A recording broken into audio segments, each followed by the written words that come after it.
Assalamualaikum friends, welcome to our channel the other stories. कैसे हैं आप लोग? मैं उम्मीद और दुआ करता हूँ आप सब खैरियत से होंगे। फ्रेंड्स, आपको मेरी पॉडकास्ट पसंद आती है तो वीडियो को लाइक करें। चैनल पर पहली बार आए हैं तो चैनल को सब्सक्राइब ज़रूर करें। तो दोस्तों, आज का नाकाबिले यकीन खौफनाक वाक़या हमको जिन साहब ने भेजा है उन्होंने अपना नाम बताने को मना किया है, इसलिए मैं वाक़ये में फ़र्ज़ी नाम ही इस्तेमाल कर रहा हूँ ताकि वाक़या आपको अच्छी तरह समझ आ सके। तो बिना टाइम वेस्ट किए वाक़ये को स्टार्ट करते हैं।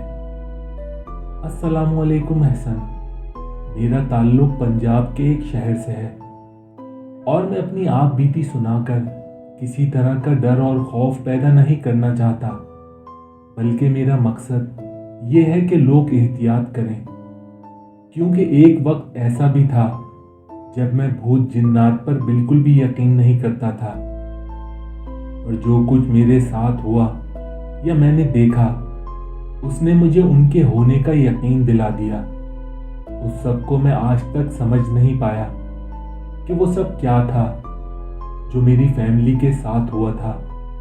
दरअसल ये वाक़या मेरे साथ 2002 में पेश आया था, जब मेरी शादी को 13 साल गुजर चुके थे। उस वक्त मेरी एक बेटी थी जो 12 साल की थी। जिंदगी हंसी खुशी बीत रही थी। उन दिनों मैं अपने शहर की एक फैक्ट्री में काम करता था और मेरी ज़्यादातर वहाँ नाइट शिफ्ट हुआ करती थी। तो उसी साल मैंने अपनी फैमिली के साथ नॉर्थन एरियाज़ का ट्रिप प्लान किया। उस ट्रिप के लिए हम लोग बहुत एक्साइटेड थे, क्योंकि बेटी के साथ ये हमारा पहला ट्रिप था।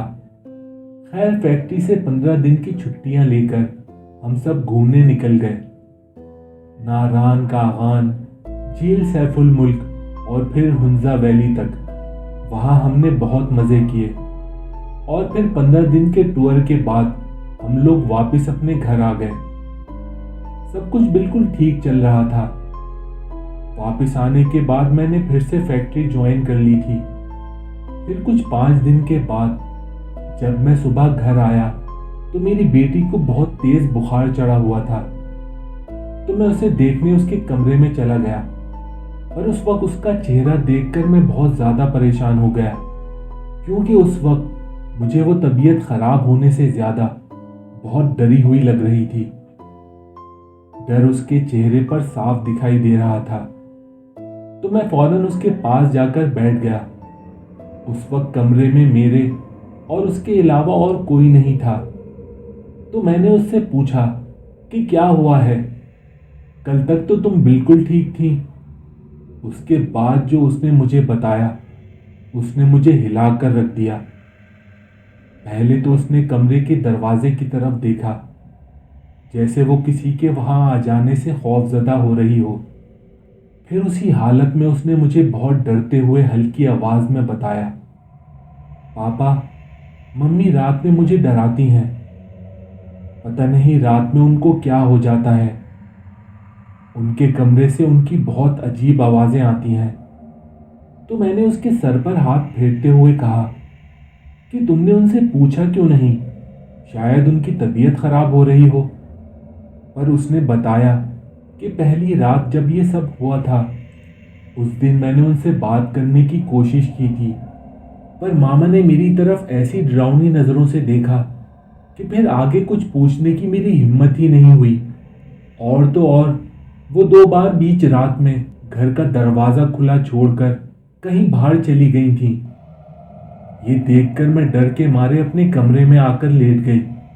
फिर सुबह के तकरीबन 4 बजे वो वापस घर आ गई और घर आते ही वो सीधा अपने कमरे में जाकर सो गई। यही सब पिछले 3-4 दिनों से हो रहा है। कभी वो रात में घर के अंदर इधर से उधर टहलती रहती हैं, कभी अचानक रोने लगती हैं, तो कभी मेरे कमरे के दरवाजे पर अपने नाखूनों से खुरचती रहती हैं और कभी घर के बाहर चली जाती हैं। वो उस वक्त मेरी मामा नहीं लगती, इसलिए उनसे बात करने की, उनसे कुछ पूछने की मेरी हिम्मत ही नहीं होती है।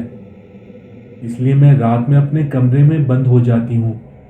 मैं अपनी बेटी की बातें सुनकर हैरान था, क्योंकि उससे पहले भी उसने एक दो बार मुझसे कहा था कि पापा मुझे आपसे कुछ बात करनी है। पर मेरी नाइट शिफ्ट होने की वजह से मैं घर आकर थकान से फौरन ही सो जाया करता था, और मेरे जागने पर जब वो मेरे पास आती तो मेरी वाइफ सना भी मेरे पास आकर बैठ जाती थी। और इसीलिए मेरी बेटी ने अपनी बात आज से पहले कभी पूरी ही नहीं की थी। उस वक्त मैंने अपनी बेटी से बस यही कहा कि मैं देखता हूँ तुम खामखाई डर रही हो, यकीनन मामा की तबीयत खराब होगी। मैंने जो कुछ सुना था वो वाकई बहुत अजीब था, पर मैंने उस दिन अपनी वाइफ से इस मुताल्लिक कोई बात नहीं की। पर उसी रात मैंने फैक्ट्री में अपने कुछ दोस्तों से इस बारे में बात की, तो उनमें से एक दोस्त ने कहा कि तुम उससे बात करके देखो, शायद उसे कोई प्रॉब्लम होगी। तो दूसरे एक दोस्त ने कहा कि ये कोई मामूली बात नहीं है, तुम उसका पीछा करके देखो, वो कहाँ जाती है, क्या करती है, क्योंकि जैसा तुमने बताया है उसके बिहेवियर से लगता है जैसे उस पर किसी जिन चुड़ैल का साया है। ये शायद जिन्नात का मामला हो सकता है। हो सके तो उसे किसी आमिल को दिखाओ। लेकिन मेरे लिए अब ये प्रॉब्लम हो गई थी कि पिछली छुट्टियों की वजह से मुझे अब छुट्टी नहीं मिल रही थी। अगले दिन मैंने अपने हमसायों से भी बात की। उनका कहना था कि अब सना उनसे पहले की तरह बात नहीं करती। वो पहले तो उनके घर आया जाया करती थी, पर अब उसने घर से निकलना बिल्कुल बंद कर दिया है। कोई तुम्हारे घर जाता भी है, पर तुम्हारी बीवी उससे कोई बात नहीं करती, बस उसको घूरती रहती है। पर शुक्र था कि अब तक किसी ने भी उसको बीच रात में घर से बाहर जाते हुए नहीं देखा था। इन सब बातों के बाद मुझे अंदाज़ा हो गया कि जब से हम टूर से वापस आए हैं तब से ही उसके बिहेवियर में ये तब्दीली आई हैं। गौर करने पर मुझे भी उसके बिहेवियर में कुछ तब्दीली महसूस हुई, पर शायद मैंने उस वक्त उस पर इतना ध्यान नहीं दिया था, क्योंकि उस वक्त मुझे लगा शायद वो टूर पर घूमने फिरने की वजह से थकी हुई है। पर अब मेरे लिए ये जानना ज़रूरी था कि मेरी वाइफ के साथ क्या चल रहा है। उस दिन मैंने सना से बात करने की कोशिश की, लेकिन बातचीत के दौरान वो मुझे बिल्कुल नॉर्मल लगी। उसे जिस्मानी या जहनी तौर पर कोई भी मसला नहीं लग रहा था। फिर मैंने अपनी बेटी से भी बात की, लेकिन उसका ये कहना था कि दिन भर तो वो थोड़ी नॉर्मल रहती हैं, पर रात में अचानक उनका रूप बदल जाता है। इसलिए हो सके तो मुझे रात में घर पर रुक कर देखना चाहिए। मेरी बेटी सना की अजीब हरकतों से डरी हुई थी, तो मैंने उसी रात अपने इंचार्ज मैनेजर से बात की और कुछ दिनों के लिए अपनी शिफ्ट चेंज करवा ली, और अगले कुछ दिनों के लिए मुझे मॉर्निंग शिफ्ट में भेजा गया। उस रात मैंने उसकी हरकतों पर नज़र रखी, लेकिन जब उसको पता चला कि मैं रात में काम पर नहीं जाऊंगा तो वो थोड़ा गुस्से में आ गई, और थोड़ी थोड़ी देर बाद मुझे अजीब नज़रों से घूरने लगी। मैंने उससे पूछा कि क्या हुआ, तुम मुझे ऐसे क्यों देख रही हो? पर मेरे सवाल पर उसने अपनी नज़रें हटा ली और कहा कुछ नहीं। उस रात सना घर से बाहर तो नहीं गई, पर उस रात मैंने 3-4 बार महसूस किया कि वो अपनी जगह पर लेटे लेटे किसी जानवर की तरह गुर्रा रही है।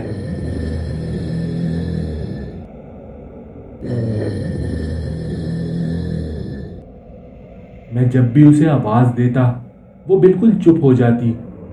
मेरी समझ तो आ रहा था कि उसे क्या हुआ है, पर मेरा जहन ये मानने को तैयार नहीं हो रहा था, और मैं अपने आप को यही समझा रहा था कि उसे कोई बीमारी हो गई है और उसे इलाज की ज़रूरत है। उसे अंदर ही अंदर कुछ हो रहा था जो वो हमसे छुपा रही थी। उससे अगली रात भी सब कुछ ठीक रहा, पर तीसरी रात अचानक मेरी आंख खुली तो मैंने देखा सना मेरे पास से गायब थी। मैंने उठकर देखा तो घर का दरवाज़ा खुला हुआ था। मैंने फौरन घर से बाहर जाकर गली में दोनों तरफ देखा, पर वो आसपास वहाँ कहीं भी नहीं थी। फिर मैंने गली से बाहर निकलकर रोड पर भी जाकर देखा। काफी देर तक वहां उसका इंतजार भी किया, लेकिन उसका कहीं भी अता पता नहीं था। फिर मैं थक हार कर वापस घर आ गया और सोचने लगा, 5-10 मिनट में अगर वो घर नहीं आई तो मैं पुलिस में जाकर रिपोर्ट लिखवा दूंगा। जब तक मेरी बेटी भी उठ गई थी। मैंने उसे जब सारी बात बताई तो उसने कहा कि आप कुछ देर और इंतज़ार करें, वो वापस घर आ जाएंगी। और ऐसा ही हुआ, क्योंकि रात के 3:30 बजे सना वापस घर आ गई। उसकी आंखें तो खुली हुई थीं, पर वो हमें एकदम से नज़रअंदाज करती हुई बेडरूम में जाकर सो गई। मैं सख्ती की हालत में उसे ऐसे करते हुए देख रहा था। फिर मैं उसके पास चला गया और उससे पूछा कि इतनी रात को तुम कहाँ गई थी। पर पल भर में ही जैसे वो गहरी नींद में चली गई थी। उसने मेरी बात का कोई जवाब नहीं दिया और बस वो किसी बुत की तरह वहां लेटी रही। उस वक्त मुझे लगा कि शायद सना को नींद में चलने की बीमारी हो गई है। फिर अगली रात मैंने सोचा कि अगर ये आज रात भी घर से बाहर गई तो मैं इसके पीछे जाकर देखूंगा कि आखिर वो कहाँ जाती है। और इसीलिए उस रात मैंने करवट बदलकर सोने की एक्टिंग की। तो फिर बीच रात में मुझे बाहर घर का मेन डोर खुलने की आवाज़ सुनाई दी। मैंने सना को घर से बाहर जाने दिया और फिर धीरे धीरे दबे कदमों से उसका पीछा करने लगा। सना गली से बाहर निकलकर रोड पर चली गई। मैं भी छुपते छुपाते उसके पीछे जा रहा था। आगे जाकर वो एक सुनसान रास्ते पर मुड़ गई, जहाँ एक बड़ा सा मैदान था जिसमें दरख्त तो नहीं थे, पर छोटी छोटी जंगली झाड़ियाँ उगी हुई थीं। वो बहुत सुनसान जगह थी। दूर दूर तक अंधेरा फैला हुआ था। सना बेजान कदमों के साथ उस रास्ते पर चली जा रही थी। मैं भी कुछ फासले पर उससे छुपता हुआ चल रहा था। तभी वो वहाँ एक जगह पर रुक गई, तो मैं भी उससे दूर उन झाड़ियों में छुपकर खड़ा हो गया।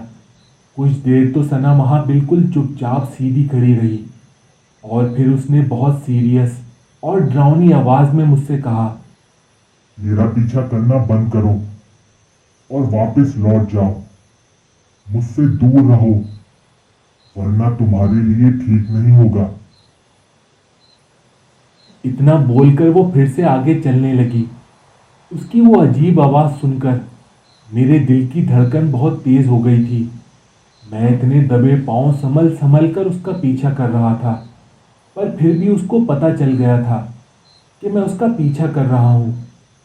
पर एहसन यकीन माने, उसकी वो भयानक आवाज़ सुनने के बाद मेरे पैर तो वहीं पर जम गए थे। थोड़ी देर बाद मैंने झाड़ियों से बाहर निकलकर देखा तो उस अंधेरे में मुझे सना कहीं भी दिखाई नहीं दी, जिसके बाद मैं चुपचाप वहां से वापस घर आ गया।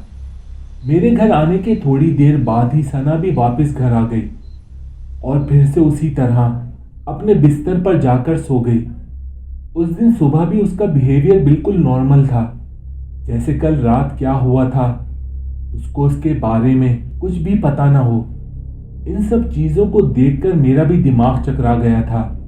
उसके बाद मैंने अपने करीबी दोस्तों से मशवरा किया और सना को हॉस्पिटल ले गया और डॉक्टर को सना की नींद में चलने की बीमारी के बारे में बताया। उन्होंने सना का चेकअप किया और उसको कुछ दवाइयाँ लिख दी, लेकिन उसके बाद भी उसका रात में घर से बाहर जाना और अजीब हरकतें करना बंद नहीं हुआ। अब मुझे और डर लगने लगा था। उसी दौरान मुझे मेरे एक दोस्त ने एक आमिल के बारे में बताया जो एक मज़ार में बैठा करते थे। मैंने उनके बारे में 1-2 लोगों से और भी सुन रखा था, तो मैं सना को उस मज़ार पर ले गया। वहाँ जाकर सना का बिहेवियर इतना नॉर्मल था कि आमिल साहब को भी उस पर शक नहीं हुआ और ना ही उनको सना पर किसी जिन्नात का साया नजर आया। बस उन आमिल साहब ने यह बताया कि कुछ दिन पहले आप किसी पहाड़ी इलाके में गए थे, जहां से आपकी बीवी के साथ कोई उसके साथ साथ आ गया था, पर अब वो जा चुका है। तो मुझे भी यही लगा कि शायद वो जो कुछ भी था उसने मेरी बीवी को छोड़ दिया है। तो हम खुशी खुशी वापस वहां से घर आ गए। पर वो खुशी ज्यादा देर तक नहीं रही, क्योंकि घर आते ही सना ने घर का दरवाजा जोर से बंद किया। उस वक्त मैं और मेरी बेटी भी वहां घर के अंदर खड़े हुए थे। वो उस वक्त बहुत गुस्से में लग रही थी। तो मैंने धीमे लहजे में सना से पूछा, तुमने दरवाजा इतनी जोर से क्यों बंद किया? अभी उसने फिर से उसी भयानक आवाज में कहा, मैंने तुमसे कहा था ना, मुझसे दूर रहो। तुम्हारा ये आखिरी मौका है, वरना अंजाम के लिए तैयार रहना। सना की आवाज इतनी खौफनाक थी कि आगे मुझसे कुछ बोला ही नहीं गया और मैं उसी वक्त अपनी बेटी को लेकर उसके कमरे में चला गया। उस रात भी सना उसी तरह घर से बाहर गई थी और फिर उसी तरह थोड़ी देर बाद वापस आ गई थी। उसके अगले ही दिन मैंने अपनी बेटी को अपनी बहन के घर पर छोड़ दिया, क्योंकि मुझे उसको अकेला घर पर छोड़ने से भी डर लग रहा था। फिर उसके बाद मैं सीधा अपने उस दोस्त से जाकर मिला जिसने मुझे उस आमिल के बारे में बताया था।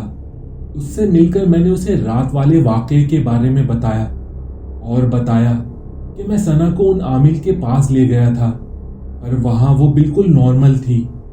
पर घर वापस आते ही उसके ऊपर जो असरात थे वो उस पर दोबारा हावी हो गए। उसे क्या हो गया है, मेरी तो कुछ समझ ही नहीं आ रहा। मेरी बातें सुनकर मेरे दोस्त ने कहा कि तुमको देखना होगा कि तुम्हारी बीवी रात में कहाँ जाती है और वहां जाकर क्या करती है। मतलब अगर हमें वजह समझ आ गई तो यकीनन उसका हल भी मिल जाएगा। तो उस रात मैं अपने दोस्त के साथ घर के बाहर थोड़े फासले पर बैठा रहा। फिर तकरीबन रात के 1:30 बजे मेरे घर का दरवाज़ा खुला। दरवाज़ा खुलते ही हम दोनों गली के कॉर्नर पर छुपकर खड़े हो गए। अभी सना हमें घर से बाहर निकलकर उसी सुनसान रास्ते की तरफ जाती हुई दिखाई दी। उसका वही हाल था, वो किसी बेजान मुर्दे की तरह चल रही थी। गर्दन एक तरफ झुकी हुई थी, बाल खुले हुए थे और उसको देखकर ऐसा लग रहा था जैसे कोई उसे पीछे से धक्का देकर ज़बरदस्ती उसे चला रहा हो। हम दोनों भी छुपते छुपाते उसका पीछा करने लगे। गली से बाहर निकलकर सना एक रोड के साइड में होकर चलने लगी।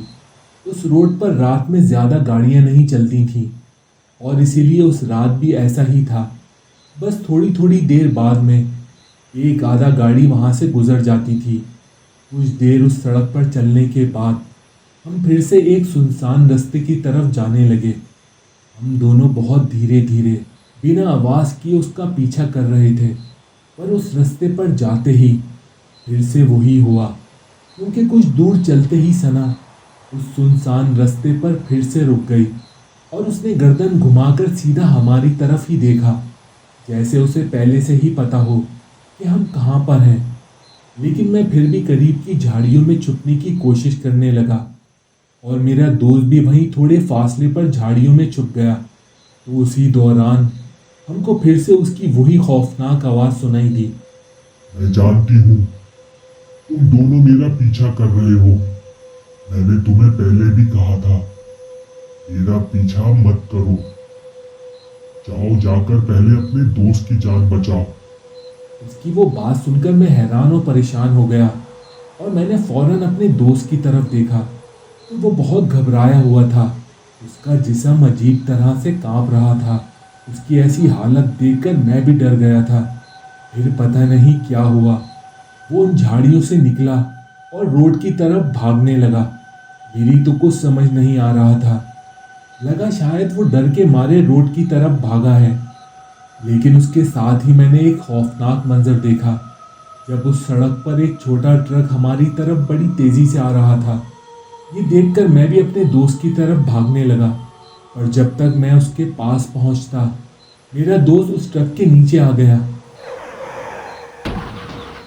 ट्रक तो मेरे दोस्त को कुचलकर तेजी से आगे निकल गया, पर मेरे दोस्त को इतनी चोटें आ गई थीं कि उसे बचाना अब नामुमकिन था। मैं उस वक्त खुद को बहुत बेबस और कमज़ोर महसूस कर रहा था। बेख्तियार मेरी आंखों से आंसू बह रहे थे। मैंने पीछे मुड़कर देखा तो अब वहाँ सना भी नहीं थी। मैं किसी तरह से अपने दोस्त को वहां से लेकर चला गया, पर वो पूरी रात पुलिस और हॉस्पिटल के चक्कर काटते हुए गुजरी। सुबह होते होते मैं और मेरे दोस्त के घर वाले मेरे दोस्त की तदफीन में लग गए। तभी मेरे मोहल्ले के कुछ लोग भागते हुए मेरे पास आए और उन्होंने बताया कि उन्हें वहीं उस सुनसान रास्ते के पास मेरी बीवी की लाश मिली है, इसलिए कुछ लोग मिलकर उसे हॉस्पिटल ले गए हैं। मैं फौरन ही उसे देखने हॉस्पिटल चला गया। उसके जिस्म पर मारने के या एक्सीडेंट होने का कोई भी निशान नहीं था। सब कुछ बिल्कुल ठीक था, जबकि डॉक्टरों का कहना था कि उसकी मौत किसी डर की वजह से दिल बंद हो जाने से हुई है। उस एक दिन में मैंने अपने 2 करीबी लोगों को खोया था। वो असरात क्या थे और मेरी बीवी के पीछे क्यों पड़े हुए थे, मुझे ये तो पता नहीं चल सका, पर मैं इतना जान चुका था कि वो पहाड़ों से उसके पीछे लगे थे जो उसकी जान ले गए। सो फ्रेंड्स, आपको स्टोरी कैसी लगी कमेंट सेक्शन में ज़रूर बताएं। अगर पसंद आई है तो वीडियो को लाइक करें। चैनल पर न्यू हैं तो भाई की मोटिवेशन के लिए चैनल को सब्सक्राइब ज़रूर करें। अगर आपके पास भी कोई सच्चा वाकया है तो हमारे साथ ज़रूर शेयर करें। आप हमें मेल कर सकते हैं या इस व्हाट्सएप नंबर पे हमें मैसेज कर सकते हैं। अपना और अपने प्यारों का ख्याल रखें, हमेशा पाकी की हालत में रहें, मुझे अपनी दुआओं में याद रखें। तो बहुत जल्द मिलते हैं अगले खौफनाक वाक़े के साथ। अस्सलामु अलैकुम।